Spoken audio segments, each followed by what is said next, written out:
좋은신문 TV입니다. 구독해 주시면 고맙겠습니다. 저희가 이제 코로나 백서를 만들게 된 이유가 하나 있습니다. 코로나가 끝나고 나니 이건 6월 정도에 코로나가 이제 거의 엔데믹으로 끝나게 됐는데, 그러면서 저희가 이 코로나 시기에 뭔가 각 지체별로 국가대로 또 경제 주체는 경제 주체대로 나름대로 코로나 극복과 관련해서 많은 일들을 하셨는데, 교회는 무슨 일을 했나라고 물어보실 것 같은데 뭔가 자료가 있으면 좋겠다라는 생각이 들었고요. 근데 뭐 이렇게 산발적으로 자료가 있지만, 그러나 교회가 어떤 교회는 이렇게 했고 하는 그런 자료들이 좀 몇 개 있어야 되지 않을까 하는 생각을 하게 되고, 그런 면에서는 저희 교회가 또 나름의 책임감이 있다. 이 코로나 관련해서 저희가 했던 여러 가지 결정들과 시행했던 것들이 또 기록으로 남겨져야 될 것이고, 또 다른 교회 앞으로도 그것이 좋은 하나의 사례로 남겨지고 전달돼야 되겠다라는 생각이 들었습니다. 그래서 저희가 이번에 조금 마음을 모아서 조금 무리하고, 또 사실은 제가 목회하는 스타일이 막 알려지거나 드러내고 하는 스타일이 좀 아니어서 주로 숨는 스타일인데, 이번만큼은 좀 그래도 분명하게 이것은 잘 정리해 주는 것이 좋겠다라는 생각이 들어서 이번에 좀 이렇게 책을 마련하게 됐습니다.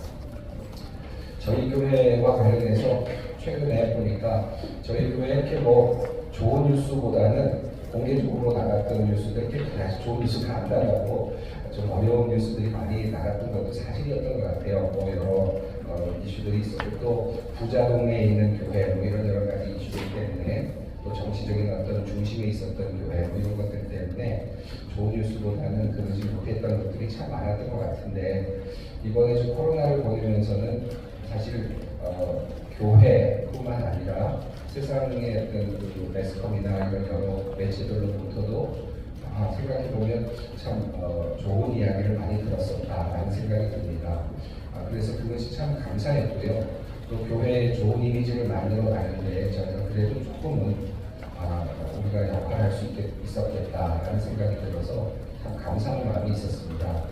그래서 이거를 저희 교회와 더불어서 모든 한국 교회가 그런 의미, 가치를 서로 공유했으면 좋겠다라는 의미를 담아서 이번에 책을 만들겠습니다.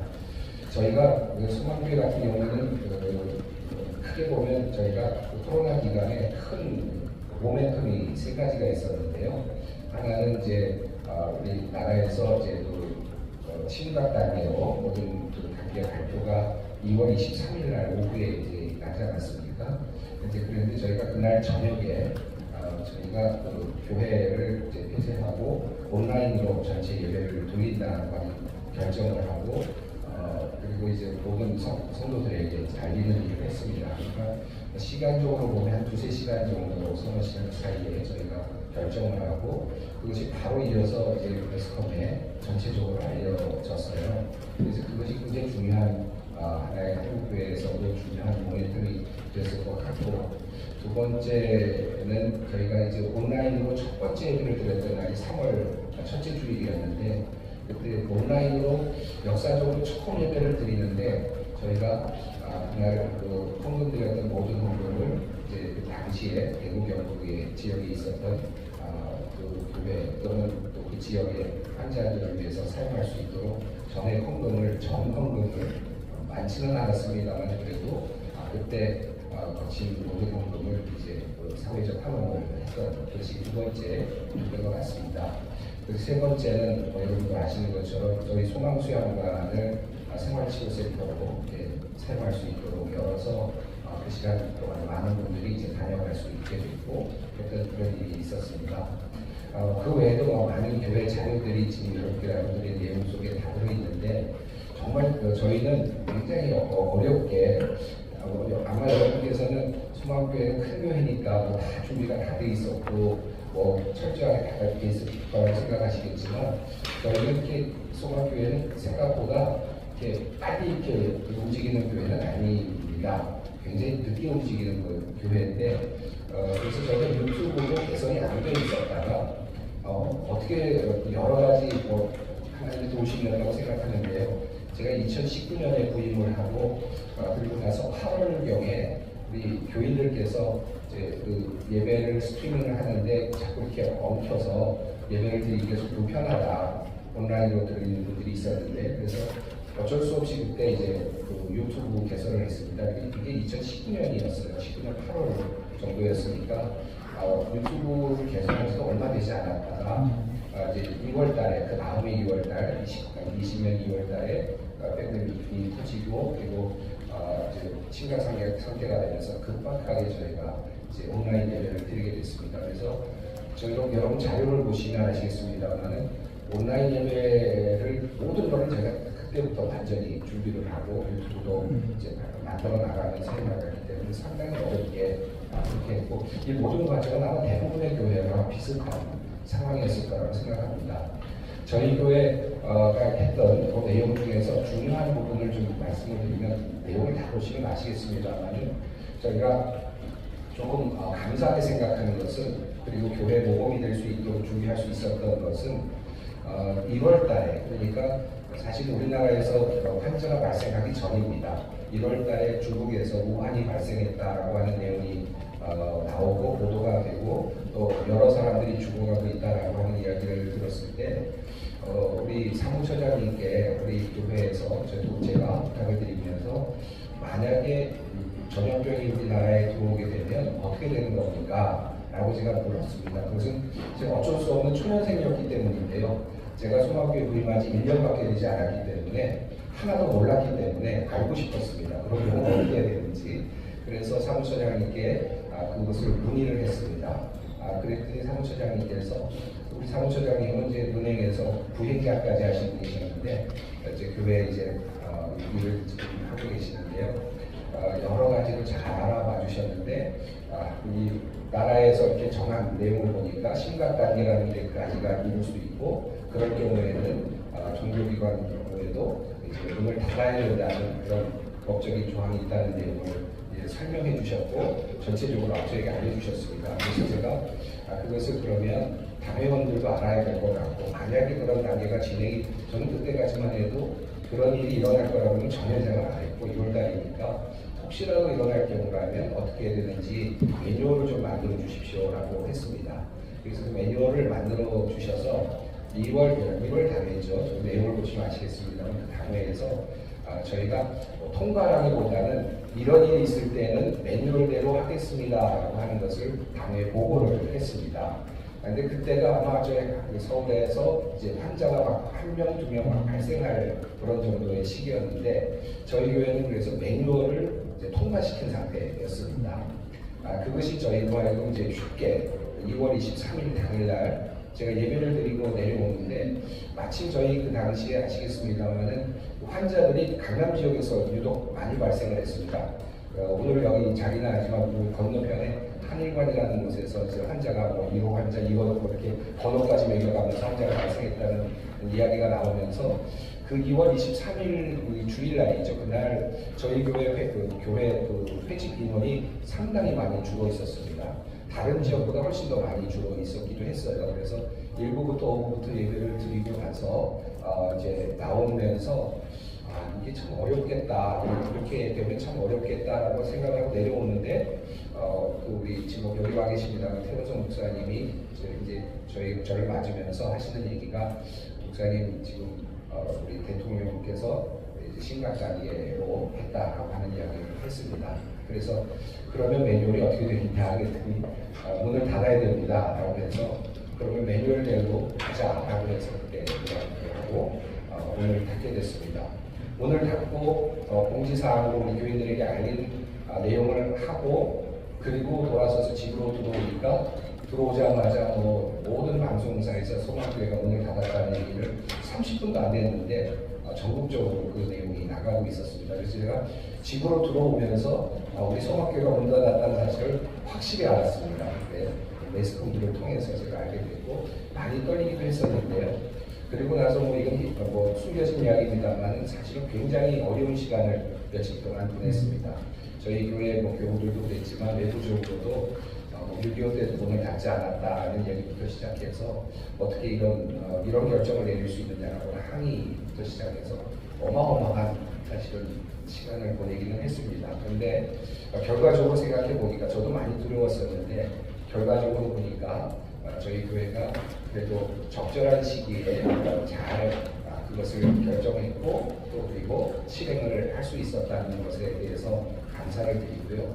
그리고 나서 한 주 동안 뭐 여러 교회들이 문을 닫느냐 안 닫느냐 가지고 많이 이렇게 이야기를 나누고 있을 때 저희 교회는 문을 이미 닫았기 때문에 그 다음부터는 어떻게 해야 될지 월요일 아침에 제가 새벽 기도를 하는데 바로 그 전날까지 모르다가 다음날 새벽에 새벽 기도를 혼자 텅 빈 예배당에서 예배를 드릴 때 너무 눈물이 나서 많이 울었던 기억이 있습니다. 또 교우들도 많이 울었던 것 같고요.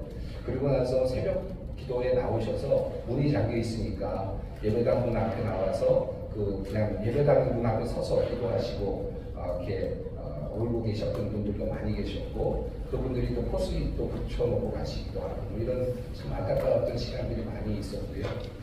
그리고 나서 저희가 첫 번째 온라인 예배를 드리게 되는데 그러면 이 예배를 어떻게 하면 의미 있게 온라인 예배를 드릴까? 그리고 이제 그게 두 번째 관심이었습니다. 역사적으로 본다면 우리 교회에서는 이제 다시 없을 첫 번째 온라인 예배가 되는데 그래서 저희가 결정한 게 앞부분에서 말씀드렸던 것처럼 저희가 이제 온라인 모든 모임을 이제 사회적인 경험을 했어서 하자라고 했고 그것이 또 저희들 모든 성도들이 아주 기쁘게 받아주셨습니다. 그 이후부터는 교회가 조금 더 일사불란하게 나갈 수가 있었습니다.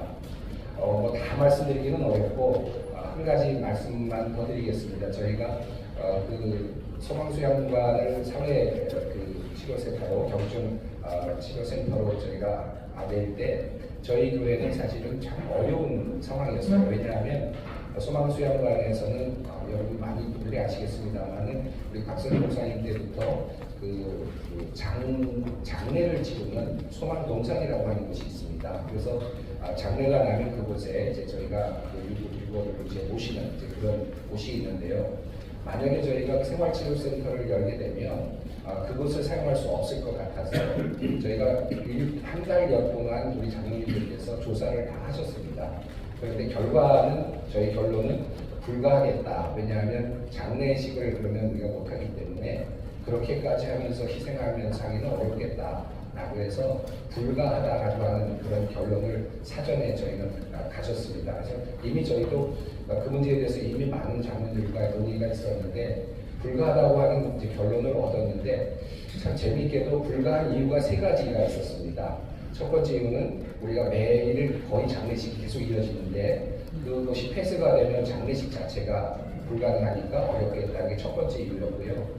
두 번째는 당시에 그 지역이 청정 지역이었습니다. 그러니까 코로나가 발생하지 않은 그런 동네였는데 그곳에 경증치료센터로 하게 되면 지역 민심이 상당히 나빠질 것 같다는 생각이 두 번째로 들었습니다. 그리고 이제 그 지역이 지역이 저희가 어디죠? 저희 경기도 예, 문제암 지역인데요. 문제암 여기가 광주시입니다. 광주시 영역인데 서울시에서 빌려달라고 하는데 광주시에서 그러면 어떻게 할 건가 하는 이제 그런 문제가 있어서 우리 장로님들께서 아주 면밀히 검토하신 중에 세 가지 이유로 우리는 불가하겠다. 생활치료센터를 내드리기가 어렵겠다라는 결론을 당회에서 했습니다. 그래서 세 가지 이유였는데 그리고 났는데 서울시 시장님께서 계속해서 좀 빌려달라고 연락을 하시면서 저하고 좀 통화를 하고 싶다고 계속 말씀을 하셨습니다. 근데 저희가 다른 쪽으로 우리가 결론이 불가능한 쪽으로 났습니다. 라고 서울시장님께 말씀을 드렸는데 그리고 불가능한 이유를 사실은 그 비서진들이나 이런 분들에게 사실은 알려드렸습니다. 대략적으로. 그런데 그 이후에 자꾸 시장님께서 당시 시장 대행이셨는데 그분이 통화를 꼭 하고 싶다고 해서 약속한 시간에 통화를 했는데요. 통화를 딱 하는 순간 제가 느꼈던 것이 공개적으로 회의 중에 통화를 하고 있다는 것을 제가 알았습니다. 그래서 굉장히 난처했어요. 지금 뭔가 회의를 크게 하고 계시는 스피커폰이 들리는데 거기서 저에게 지금 연결해서 공개적으로 이렇게 부탁을 하시는 것이 느껴졌습니다. 그래서 제가 조목조목 우리 교회가 우리 장로님들이 이미 연구를 했고 그리고 안 되는 이유가 세 가지가 있습니다. 라고 말씀을 드렸습니다. 그러자 우리 시장님께서 첫 번째 문제 해결할 수 있습니다. 자기들이 1층을 안 쓰겠습니다. 2층부터 쓸 수 있습니다. 그리고 구조를 개선해서 하겠다. 라고 하면서 그렇게 하면 안 되겠습니까? 라고 그렇게 이야기를 하셔서 만약에 그 문제가 해결이 된다면 가능할 수 있습니다. 그러나 나머지 두 문제를 해결해야 됩니다. 라고 했는데 그 임비현상일 수도 있겠습니다. 지역에 관련해서는 이장님들이나 그분들을 다 서울시에서 만나셔서 일일이 설득할 테니까 반대가 없으면 하시겠습니까? 그래서 만약에 그 문제가 없으면 하겠다. 세 번째는 광주시에서 그럼 반대하는 문제는 어떻게 할까? 광주시가 불편해하는 시선을 우리가 어떻게 할 겁니까? 라고 했더니 서울시에서 광주시에다가 저희가 한 30개의 시트가 나왔는데요. 광주시에다 무료로 서울시가 60개인가 아마 그럴 겁니다. 60개 베드를 배정해서 광주시에서 나오는 환자를 서울시가 무료로 해주겠다. 이렇게 하면 어떻겠습니까? 이런 이제 제안이 왔습니다. 그래서 만약에 이 세 문제가 다 해결이 되면 저희는 할 수 있다. 라고 했고 서울시가 그 문제를 다 하나씩 다 해결을 해냈습니다. 그래서 저희가 이제 할 수 있었는데요.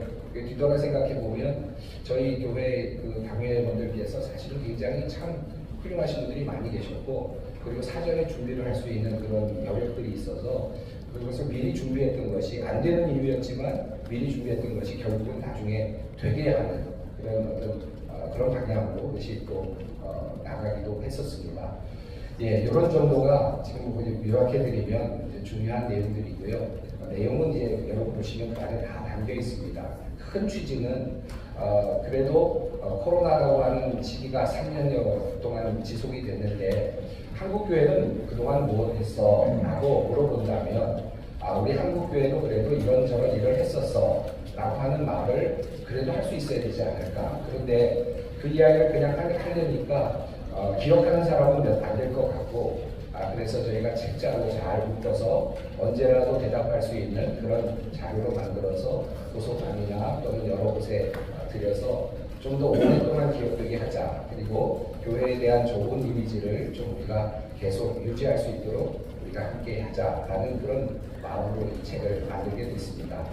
구체적으로 내용 안에는 뭐 저희 교회가 그동안 했던 다양한 그런 내용들이 쭉 들어 있고요. 각 부서별로 온라인 또는 뭐 여러 가지 콘텐츠를 만들었던 것하며 또 그때마다 이렇게 했던 여러 가지 상황들을 거의 다 넣으려고 했습니다. 2019년에 그 기록이 생각보다 많이 좀 빠진 부분도 없지는 않습니다. 그만큼 잊혀지기가 쉽다는 것도 알게 됐는데요.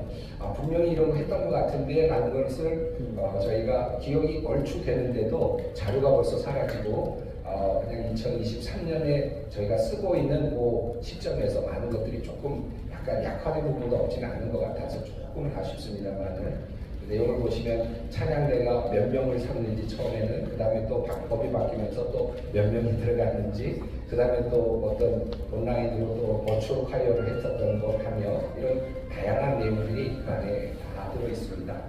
바라기는 앞으로 글쎄요 다시는 이런 일이 없어야 되겠지만 혹시라도 이런 일들이 일어날 수도 있을 때 우리 교회가 어떻게 해야 될까를 생각해 보게 되고요. 저희 교회도 또 이런 경험을 하면서 혹시라도 또 다른 여러 가지 일들이 일어날 때라도 우리가 미리미리 좀 준비하고 또 잘 이 문제들을 해결해 나가야 되겠다는 그런 다짐도 해보게 됩니다. 좋은 신문 지영길 목사입니다. 한국교회와 또 대한민국 정말 어려운 시기였는데 어쨌든 잘 지나갔고 또 소망교회가 대형백서를 발간한 것은 한국교회와 또 대한민국을 위한 어떤 책임감에서 대형교회가 귀한 사명을 감당하시는 것이라고 생각해서 마음으로 박수와 또 고마운 마음을 갖게 됩니다. 그리고 이제 제가 질문드리고 싶은 것은 다윗의 경우에 그 하나님께서 재앙으로서 이렇게 질병, 전염병이 이렇게 돌고 한 그런 기록이 있는데 영적으로 이제 돌이켜볼 때 어떤 문제, 죄악이나 이런 것을 우리가 말할 수는 없지만은 어떤 부분에 있어서 우리 한국 교회가 돌아보고 하나님 앞에서 좀 영적으로 회복하고 회개하고 해야 되는 부분이 있다면 어떤 부분이라 생각하는지. 그리고 또 한 가지는 지금 현재 이제 코로나 상황이 좀 지나갔고 어느 정도 됐는데 지금 현재 소망교회의 경우 어느 정도 회복이 되었고 지금 상황을 좀 설명해 주시면 고맙겠습니다. 네, 예, 굉장히 어려운 질문을 주셨어요. 저희가 지금 코로나가 지나고 나서 이거는 저희 여기 계신 분들이 대부분 다 종교 관련해서 취재하시는 분들이시니까 이해해 주실 거라고 생각하는데요. 저희가 코로나가 이렇게 전염병이 발생한 이후에도 지금까지도 얼마 전에 리비아 홍수도 그랬고 그 이후에도 지진 사태도 있었고 끊임없이 산불도 그렇고 여러 가지들이 계속 지금 이루어지고 있지 않습니까?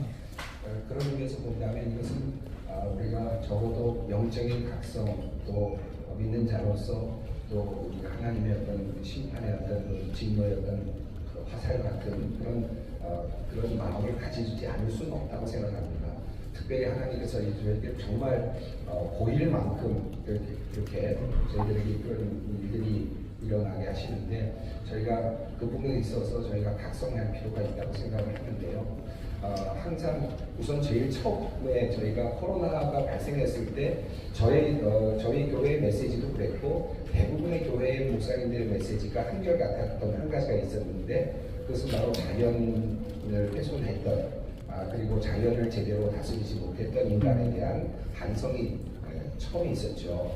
그 메시지가 뭐 이렇게 서로 합의한 것은 아니지만 대부분의 그 교회 목사님들의 첫 번째 일성이 자연과 하나님께서 우리에게 주시는 그 세상을 다스리는 그것을 우리가 남용했던 것에 대한 반성이 사실 많이 있었다고 생각합니다. 지금 여러 개 이어지고 있는 자연의 여러 재해들을 본다면 우선적으로 우리가 꼽을 수 있는 것이 그 문제가 아닐까 생각을 하고 또 영적으로 우리가 그것을 조금 더 넘어가서 생각해 본다면 우리가 하나님에 대한 불신, 하나님에 대한 하나님의 창조물로서의 인간이라고 하는 그것을 벗어나서 인간의 교만함이라든지 이런 것들이 더 중요한 큰 죄악이라고 생각이 듭니다. 그래서 그런 면에서 저희가 끊임없이 반성해야 될 필요가 있다고 생각하고요. 이 자리에서 말씀을 드리는 것이 적절한지는 모르겠고 또 그것이 여러분의 기사로 나갈 필요는 없다고 생각을 하지만 저희가 이제 그런 코로나가 발생한 다음에 여러 목사님들이 함께 만나서 기도 운동을 사실은 했습니다. 그 중에 대표적인 이제 기도 모임이 사귐과 섬김이라고 하는 모임, 한 16개 정도 교회, 사실 좀 큰 교회 목사님들이셨는데 함께 모여서 이 문제에 대해서 우리가 기도해야 될 문제이고 회개해야 될 문제다라는 데 의견이 거의 맞춰졌습니다. 그래서 유기성 목사님이라든가 여러 목사님들이 함께 모여서 오랫동안 매달 계속해서 기도를 해왔고요. 지금도 계속해서 기도를 하고 있고 또 이제 사회적인 전반에 있어서 우리가 어떻게 이제 이 문제를 좀 개선해 나갈 것인가에 대한 그런 하나의 여러 가지 사업들도 새롭게 구상하고 있는 것은 있습니다. 예, 그 정도로 말씀을 드리겠고 또 하나는 저희 교회 다른 교회도 다 거의 비슷한 것 같습니다. 저희가 계속 다른 교회들하고 모니터링을 좀 하고 있는데 거의 대부분의 지금 출석이나 뭐 여러 가지 면에서 대략 한 70% 정도인 것 같습니다. 저희 교회도 그 정도인 것 같고요. 저희 교회는 다른 교회보다는 조금 더 천천히 회복이 되는 것 같습니다. 그리고 저희가 이렇게 막 이렇게 나오십시오라든지 이렇게 막 이렇게 뭔가 이렇게 그런 운동을 하진 않고 자연스럽게 나오시기를 지금 기다리고 있고 또 그런 방식으로 운영을 하고 있어서 그런지 모르겠는데 다른 교회들보다는 조금 천천히 움직이는 것 같고요. 대략 한 70% 정도 교회별로 거의 좀 적게는 60%에서 70% 좀 많게 회복된 교회는 한 80%까지 회복이 된 것 같은데 전체적으로 본다면 한 70% 정도가 적절한 표현이 아닐까 생각합니다. 예. 네, 뉴스웨이 이광훈 기자입니다. 소망교회가 사회적 무게를 교회라서 이런 백서 발간에 있어서는 상당하게 참 좋은 일이다. 기록으로 남을 수 있다는 것은 참 감사한 일이고요. 아까 목사님께서 말씀하신 취지 중에서 각 교회마다 대응 관계가 다르고 교회가 과연 무엇을 했나 이런 이제 질문에서 비교를 하는 것은 아니고 사실 그 당시 소망성 목사님 교회 같은 경우에는 가장 주안점을 뒀던 치료 의료 쪽에다가 주어서 그게 용인시에다가 3단 계획을 갖다가 자체에서 그 대응 관계를 제시했고 그게 이제 길병공부에서 4단계 발전이 돼서 나온 걸로 제가 알고 있어요. 근데 이제 목사님 쪽에서는 이제 아까 1월 달부터 우한에서 한국에서 한전망했을 때 여기에서는 좀 교육 쪽에서는 이제 교회가 이제 같이 폐쇄 쪽을 가면 급하게 이제 어떤 선제 대응을 하기 위한 어떤 정부의 방침에만 주안점을 뒀다면 근데 이제 그 부분에 있어서 대응팀을 구성하다 있는 부분에서 의료팀이 좀 빠졌던 부분이 좀 있는 것 같아서 혹시 그 부분이 준비가 되어 있었는가 한번 여쭤보려고. 네, 아마 그 내용이 안에도 의료팀을 구성해서 움직이지는 않았습니다. 다만 왜냐하면 그것이 도리어 송광석 목사님 같은 경우 이제 대정부하고 관련해서 이렇게 또 일도 하셨기 때문에 좀 그게 루트가 있었을 것 같은데 저희는 혹시라도 저희가 이렇게 저희 전문가들도 저희도 많이 있었긴 했는데 저희 전문가들 입장에서는 그 혼란을 줄 수 있다는 생각이 도리어 있었습니다. 그래서 좀 도리어 그런 의미가 사실 있었는데요. 정부가 하는 방향을 따라서 저희가 그냥 따라가고 거기 협력하고 하는 쪽으로 주로 주안점을 가졌고 그러나 이제 대구 동산교회 처음에 시작됐을 때 동산교회 관련해서는 저희가 이제 의료 지원 시설도 보냈고 그리고 또 의료진들도 같이 가서 또 말씀도 나누고 또 서로 도우고 했습니다. 뭐 그 정도는 했는데 그 이후에 저희가 뭐 크게 이렇게 뭐 정부 차원에서나 여러 가지 큰 차원에서 저희가 대응을 하진 않았고요. 대부분은 저희는 이제 조금 더 이제 정부의 흐름을 따라가면서 저희가 협력하는 쪽으로 대부분 말씀을 했고 또 의사 선생님들께서 대부분 발표가 나올 때마다 우리 성도님들을 많이 설득을 해주셨습니다. 이런 이유가 있다. 성도님들을 설득하는 데는 우리 의료선교부가 있는데 의료선교부에서 매뉴얼 저희보다 훨씬 더 조금 더 보수적으로 항상 하셔서 굉장히 적극적으로 더 할 수 있도록 이렇게 서포트를 많이 해주신 것은 목회적으로는 좀 도움이 됐습니다. 그래서 이거 반드시 필요하다. 예를 들면 뭐 몇 명으로 줄여야 된다라고 했을 때 좀 불만이 나올 수 있지 않았겠습니까? 또 다시 몇 명으로 줄여라. 뭐 몇 명까지만 들어온다. 이렇게 단계별로 그렇게 바뀔 때마다 저희 의료선교부에서는 당연하다, 마땅하다 이런 쪽으로 자꾸 설득을 해주셨고요. 교우들을 향해서 그런 설득의 메시지를 계속 보내주셔서 그런 도움은 됐는데 저희가 크게 대사회적으로 그렇게 하지는 못했던 것 같습니다. 그 부분도 저희 CDN의 유현석 시장입니다.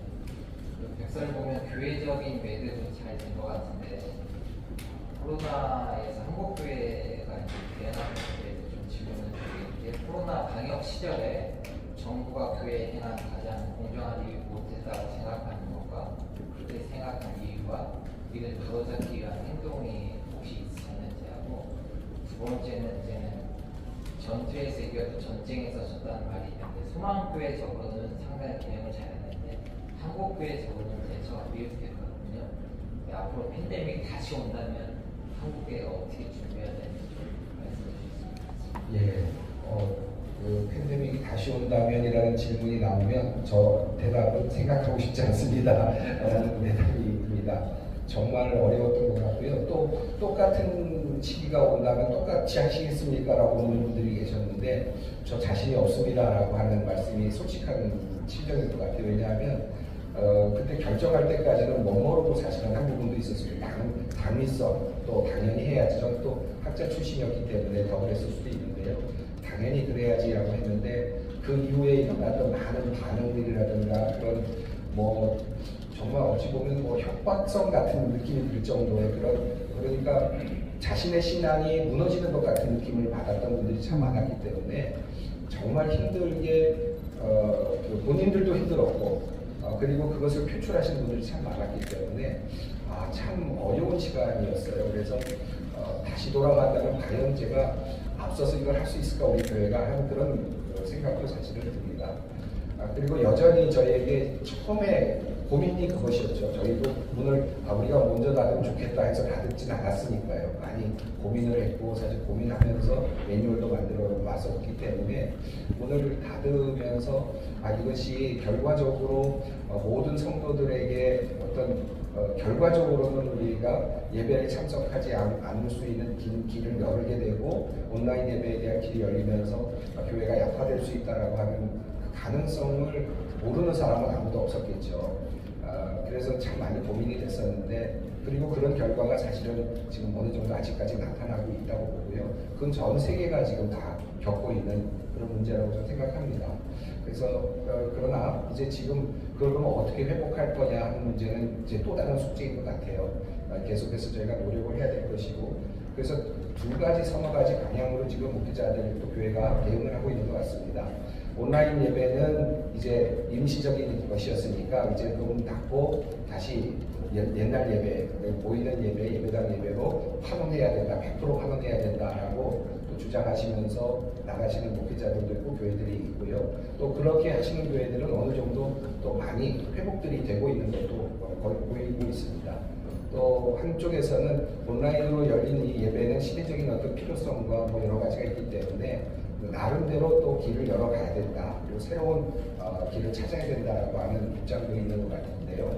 저희 교회는 사실은 두 번째 입장에 서 있습니다. 이렇게 되어 있는 상황 속에서 온라인 예배를 통해서 또 다른 선교의 영역으로 보고 그쪽을 계속해서 또 찾아나가야 되지 않겠나 하는 생각이 듭니다. 우리가 온라인 예배를 잃어버렸다고 생각하면 너무나도 많은 걸 잃어버린 셈이 되고요. 그리고 온라인 예배도 새로운 길이 열렸다라고 생각하면 새로운 확장이 될 개념으로 이해할 수가 있을 것 같습니다. 그래서 저는 많은 목사님들도 같은 비슷한 입장이라고 저는 생각하는데, 과거에 저희가 옛날 중세시대 이후의 종교개혁 시대에 문서를 통하고 인쇄술을 통해서 이렇게 뭔가 또 발전이 되고 했던 그런 것처럼 이 지금의 시대는 또 온라인이라든지 이런 또 이런 장이 또 열려 있고, 그래서 우리가 우리가 닫는다고 해서 닫혀지지 않는 세상이 됐기 때문에 그것으로 또 다른 어떤 선교지가 열린 것이라고 생각하고, 이제 어떻게 나가는 것이 하나님께서 기뻐하시는 예배가 될 것인가, 그리고 어떻게 하는 것이 보다 더 예배자들이 더 깊이 예배 안으로 들어갈 수 있도록 할 것인가, 이것이 이제 저희들에게 큰 질문이 될 것 같습니다. 저희 교회가 온라인 예배를 드리면서 한 가지 원칙, 끝까지 지켰던 원칙이 하나 있는데요. 온라인 예배를 드리되 온라인 예배는 철저하게 실시간 예배로 드린다 였습니다. 그래서 1부부터 5부까지 저희는 녹화된 프로그램이 나가지 않았습니다. 물론 중간중간에 쉬는 시간에는 녹화된 것이 나갔지만 예배는 1부부터 5부까지 동일하게 5번 똑같이 드렸고요. 사실 녹화를 하자는 유혹도 있었는데 저희가 그럴 수밖에 없었던 이유는 예배에 있어 온라인 예배가 되기 위해서는 실시간성이 만약에 무너지면 그러면 굉장히 복잡한 상황으로 가게 될 것이다 라고 보았기 때문에 우리가 온라인 예배는 반드시 실시간적으로 예배를 드려야 된다 해서 설교도 5번 동일하게 했고 한 번도 빠지지 않았고, 기도자도 바뀌었고 특성자도 바뀌고 다 바뀌었습니다. 찬양대도 바뀌고 그런 방식으로 해서 저희는 이제 온라인 예배는 온라인 예배로서 어떤 역할을 이제 새롭게 찾아가야 된다라고 생각을 하고 있습니다. 시간 한정돼 있어서 한국기독공고 표현도 기자입니다.